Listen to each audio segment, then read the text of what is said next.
É exatamente por isso que, ao invés de cobrar o seu marido, você precisa se preocupar primeiro com o seu papel de esposa.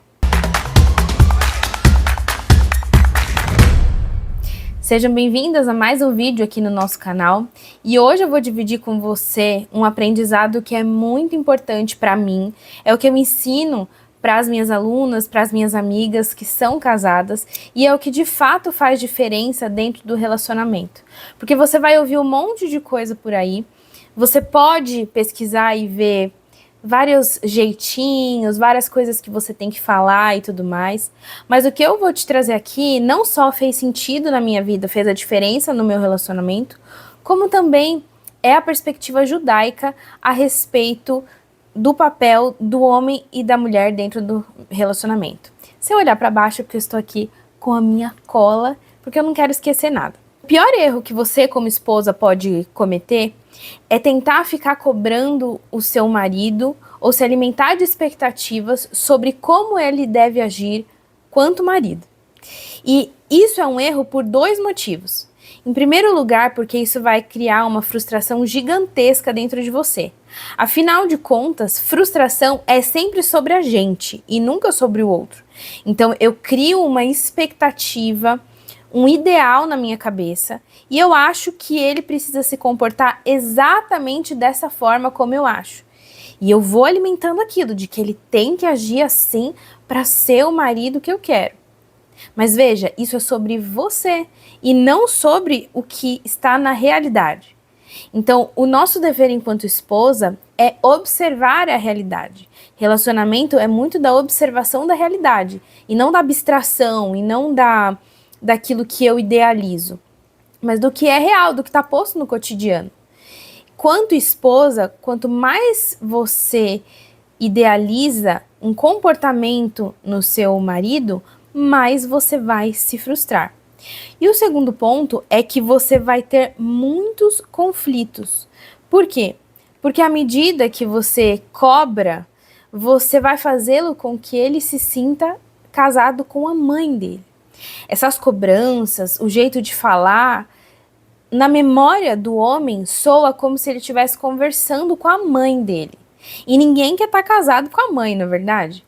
Então, quando você fica cobrando, traz uma memória inconsciente lá da infância, de quando a mãe cobrava ele de fazer a tarefa da casa, de ajudar em casa, de fazer isso ou aquilo, e ele vai pegando uma distância de você.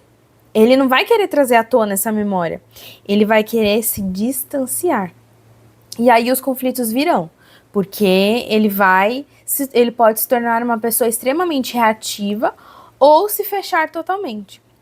Então, esses dois pontos, eles traduzem muito bem o que acontece quando você cobra. E aí tem uma coisa que é essencial você saber. Homem e mulher são espelhos um do outro.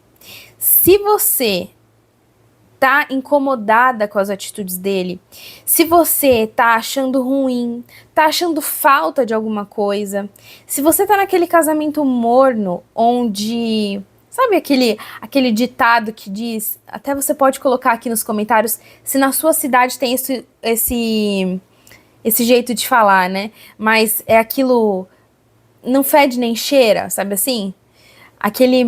Aquela coisa assim que não é o casamento que você pensou, que você tinha como objetivo, que vocês começaram a construir lá atrás, e em algum momento o relacionamento se perdeu. Se você tá num relacionamento assim, a pior coisa que você pode fazer é cobrar, mas é prestar atenção que homem e mulher são espelhos um do outro. Se você tá sentindo que ele precisa de mais entrega, é porque você não tá entregando o quanto você deveria. Se você tá sentindo que ele tá distante, é porque no fundo você tá distante. Se você tá sentindo que ele não te deseja, que ele não te procura, que ele não te toca, será que você tá procurando? Será que você tá desejando? Se você se incomoda com a comunicação dele, será que a sua comunicação tá tão boa quanto você pensa? Homem e mulher são espelho. E os sábios judeus dizem algo muito incrível. O que a pessoa enxerga no outro é um reflexo do que precisa corrigir em si mesma. Então, quando a gente fala sobre relacionamento, a gente fala que relacionamento é uma grande oficina da alma. É o lugar onde você vai corrigir a si mesmo.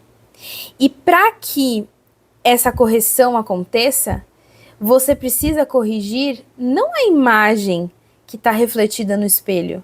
Você precisa refletir o que ou quem está refletido no espelho, não é verdade?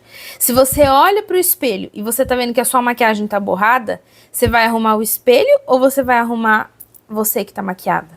Você. Logo, no casamento é da mesma forma. Se você tá vendo seu marido e se aquilo que ele tá passando não tá te agradando, olhe para si. Você precisa se corrigir em primeiro lugar. Essa compreensão muda tudo. O seu papel no relacionamento não é ficar vigiando, não é ficar fazendo alarde, não é ficar criticando ou medindo o seu marido. O seu papel é ser esposa e fazer a sua parte, com dignidade, doçura e consciência. Um segundo ponto que eu quero te lembrar é que o homem responde ao ambiente que a mulher cria. Nós criamos o ambiente que vai fazer com que ele responda bem ou mal. Então, se você não cria um ambiente favorável para que seu marido converse, para que seu marido se sinta bem, para que ele se sinta amado, para que ele se sinta admirado, honrado, se você não cria esse ambiente, um ambiente de paz, consequentemente você vai repelindo ele aos poucos. A resposta dele vai ser uma resposta ruim. Ele não vai fazer aquilo que você gostaria, aquilo que você precisa, aquilo que seria importante para você. E isso se trata da ordem do lar. Para que o marido e você estejam em paz, é necessário que haja ordem. E quem coloca essa ordem é a mulher. Nós somos como generais dentro do lar. Nós somos o termômetro do lar. Se o lar não está muito bom, é porque a gente não está muito bem. E nós precisamos, então, olhar para dentro da gente e entender quais os sentimentos presentes que podem mudar e, assim, transformar o lar.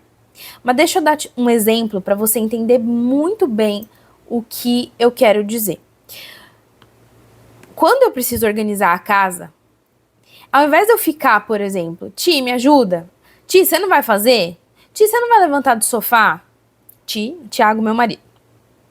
Eu simplesmente faço a minha parte. Aquilo que compete a mim. Eu não falo, eu não me movimento, eu não cobro, eu faço. E sem eu pedir, sem eu perceber, ele acaba levantando, se movimentando, e às vezes ele vem até mim e ele fala: amor, você quer ajuda? Amor, o que eu posso fazer?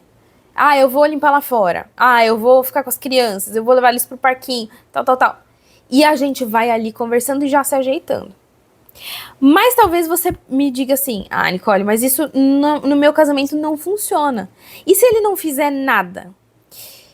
Aí a gente vai ter aqui um ensinamento muito importante de um tratado judaico chamado Ética dos Pais, Pirkei Avot em hebraico, que diz o seguinte: nós devemos julgar favoravelmente. A partir dos textos de Levítico 19:15, que diz: não cometereis injustiça no julgamento, com justiça julgarás o teu próximo. E afasta-te da falsa acusação, em Êxodo 23:7, a gente aprende que a gente sempre deve presumir o bem sobre o outro. Ou seja, julgar favoravelmente, como diz a ética dos pais. E o que isso quer dizer? Antes de você cobrar, reclamar, falar mal do seu marido, pensar mal sobre ele, você precisa presumir algo bom a respeito dele. Como? Bom, se ele não tá me ajudando, é porque ele deve estar cansado, ele trabalhou a semana inteira. Se ele não tá me ajudando, é porque ele pode ter tido hoje um dia estressante no trabalho. Se ele não tá me ajudando, se ele não ficou com a bebê, por exemplo, é porque ele pode estar com muito sono, ele pode estar muito cansado. E aí você pode até falar pra mim: ah, Nicole, mas a gente também cansa, eu também trabalho o dia todo, eu fico fora, eu chego em casa, eu ainda faço as coisas, eu também canso e tal. É verdade. Mas a gente trabalha com uma outra lógica aqui. E a lógica é não cobrar, não ficar em cima. Faça a sua parte. Calma, nós já vamos entender por quê. Então, você vai julgar favoravelmente. E julgar favoravelmente não é ser ingênua, é ser justa. Porque se a gente começa a falar mal do marido ou pensar mal sobre ele porque ele não tá ajudando, e a gente nem escuta o que ele viveu naquele dia, naquele momento, se a gente nem entendeu o contexto dele, nós estaremos sendo injustas. E isso é errado. Isso é errado. Então, a ideia é julgar favoravelmente, ou seja, presumir sempre o bem a respeito do nosso próprio marido. Um outro ponto que eu quero te trazer é, mas e se mesmo assim ele continuar não fazendo nada? Se mesmo assim eu tô julgando favoravelmente e ele não fizer nada? Aí chega o momento da conversa e eu quero que você pare agora esse vídeo, que você pegue um papel e uma caneta, porque você vai anotar. Vai lá, pode pegar. Pegou? Ótimo. Então vamos lá. Essa conversa que vai acontecer é a conversa que eu uso diariamente em casa. É a conversa que vai fazer a real diferença no seu relacionamento. É uma conversa sem cobrança, sem imposição. Você vai simplesmente olhar para ele e falar. Você chama pelo apelido dele ou a forma como você gosta de falar o nome dele e tal. E você fala, eu queria muito falar com você. Agora é um bom momento? Você tá tranquilo agora pra gente ter essa conversa? Ou você quer que eu converse daqui a pouco com você? E aí ele vai falar que sim ou que não. E aí quando ele falar que sim, que é o momento da conversa, você fala assim, eu só queria te dizer que eu amo quando você me ajuda em casa. Eu amo porque a gente ri, a gente conversa, a gente termina tudo mais rápido. Eu me sinto muito conectada a você. E aí você vai colocar nesse meio um elogio. Por exemplo, e você organiza tão bem o armário, melhor que eu. Ou você vai dizer assim, e você deixa tudo tão perfumado.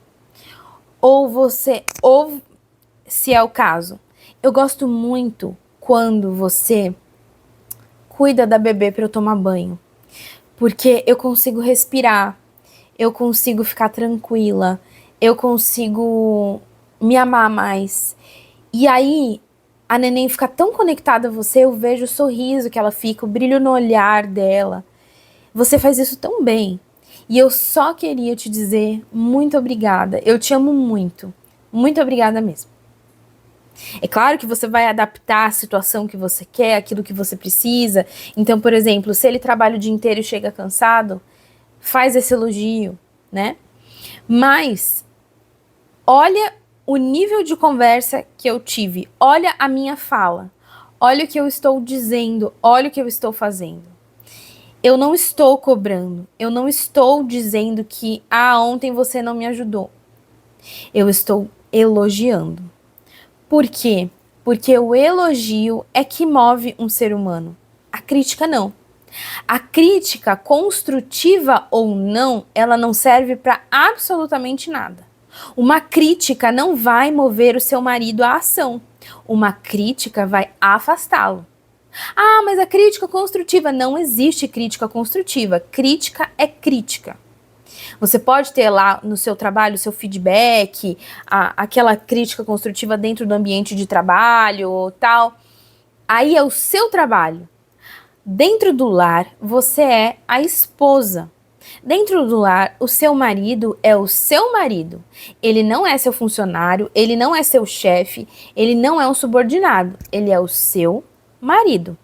E como tal, ele espera de você uma linguagem e uma postura de esposa. Então você não vai ficar dando feedback, você não vai ficar falando ponto positivo e negativo, você não vai ficar fazendo um monte de coisa que você faria no seu trabalho. Você vai elogiá-lo, porque o elogio vai movê-lo à ação. E com certeza, quando você precisar em outro momento que ele te ajude, por exemplo, na limpeza da casa, ele vai se lembrar disso. Porque o exemplo faz a diferença. E a fala da mulher tem a capacidade de plantar algo no coração do homem, que só a mulher consegue. Então, ao invés da crítica, você vai substituir pelo elogio. Anota esse script, volta, escreve de novo, faz aí dentro do seu contexto do que você gostaria de ajuda, por exemplo, ou que você gostaria que ele fizesse. Coloca dentro do seu contexto e escreve e treina. Ah, Nicole, mas o meu marido, ele nunca me ajuda, ele nunca faz não sei o quê. Não existe nunca, gente. Em algum momento ele te ajudou, em algum momento ele fez algo por você. Pega isso, lembra disso, lembra de algo positivo, lembra de algo bom que seu marido fez e faz por você todos os dias. E você vai elogiar isso. E a partir disso você vai gerar uma ação. Lembrando sempre que para que funcione esse script, sem crítica, sem ironia e sem tensão, você vai usar doçura, verdade e elogio, porque como diz em Provérbios 15:1, a resposta branda desvia o furor, mas a palavra dura suscita a ira. Não é momento de falar nada ruim. É o elogio que vai movê-lo à ação. E se mesmo assim ele não mudar? Aí você vai falar, Nicole, eu fiz tudo. Passo 1, passo 2, passo 3. E se ele não mudar? Então você vai chegar num ponto que é o ponto mais profundo do casamento. Dentro do casamento, as suas ações são sobre você e Deus. Deus está vendo aquilo que você faz. E é sobre isso. Não é sobre o seu marido. Não é sobre o quanto seu marido não está fazendo, não está vivendo, não está isso ou aquilo. É sobre você e Deus. O Rabino Shalom Arush é um rabino que eu e o Thiago lemos muito, gostamos muito e que fez total diferença na nossa vida. Ele diz algo muito profundo. A mulher deve se concentrar em suas responsabilidades como esposa e não ficar remoendo qualquer falha do marido. Ela não deve perder o controle, ainda que ele seja fraco em algumas áreas. Nesse caso, ela deve estar ainda mais comprometida a cumprir o seu papel de esposa responsável. Ao mesmo tempo, deve orar a Deus e encorajá-lo com doçura. Exatamente esse, é o caminho da emuná. A emuná não é uma fé ingênua. A emuná é uma fé madura. É uma fé que crê que tudo é para o bem, tudo tem um propósito e tudo vem do Criador. Emuná é uma palavra hebraica comumente traduzida como fé. E é essa fé madura que possui esses 3 pilares. Isso quer dizer que se você precisa de ajuda, você fez tudo o que eu te disse até aqui, e seu marido mesmo assim não te ajudou, isso é para o bem, isso tem um propósito, e isso vem do Criador. Por mais duro que isso seja, que isso pareça, por mais difícil que seja você muitas vezes se desdobrar, trabalhar o dia inteiro, chegar em casa, cozinhar, cuidar das crianças, pôr para dormir, dar banho, e o seu marido não agir como você espera, você precisa se lembrar que tudo é para o bem, tudo tem um propósito e tudo vem do Criador. Você está sendo vista por Deus. Ele está vendo as suas ações. E com o tempo, e creia nisso de verdade, com o tempo, as suas ações também serão vistas pelo seu marido. A emuná é saber que o seu esforço silencioso está sendo visto e que Deus age no coração do seu marido de um jeito que você jamais conseguiria pela força. E esse é um ponto importante de te lembrar. Nós mulheres muitas vezes queremos usar a força dos homens para fazer com que eles ajam, com que eles andem, com que eles se movimentem. Mas o homem não funciona desse jeito. A doçura, a sabedoria, a perspicácia da mulher faz com que o homem se transforme, com que impacte a vida dele. E é isso que você precisa usar na sua relação com ele. O seu papel nunca foi cobrar. Você não é esposa para ficar cobrando o seu marido de resultados, de metas batidas. Você é uma companheira. A mulher que você nasceu para ser. E isso é o que faz a diferença na vida de homem e mulher. Se você ouviu tudo isso até aqui, mas você sente que ainda falta algo, se você sente que não é bem assim, que o seu casamento tá de fato morno e vocês não conseguem caminhar para um casamento leve e feliz, eu posso te ajudar. Mas lembre-se que quando você faz a sua parte, Deus faz a dele. E é isso, acima de qualquer coisa, que precisa te mover diariamente. Se você gostou desse vídeo, se você gostou dessa aula que eu te dei aqui, escreve aqui nos comentários se tem algum tema que você quer que eu fale também. Vou amar ler as suas sugestões. E de verdade, que você tenha ordem no seu casamento e assim alcance o casamento feliz que você deseja. Um abraço e até o próximo vídeo.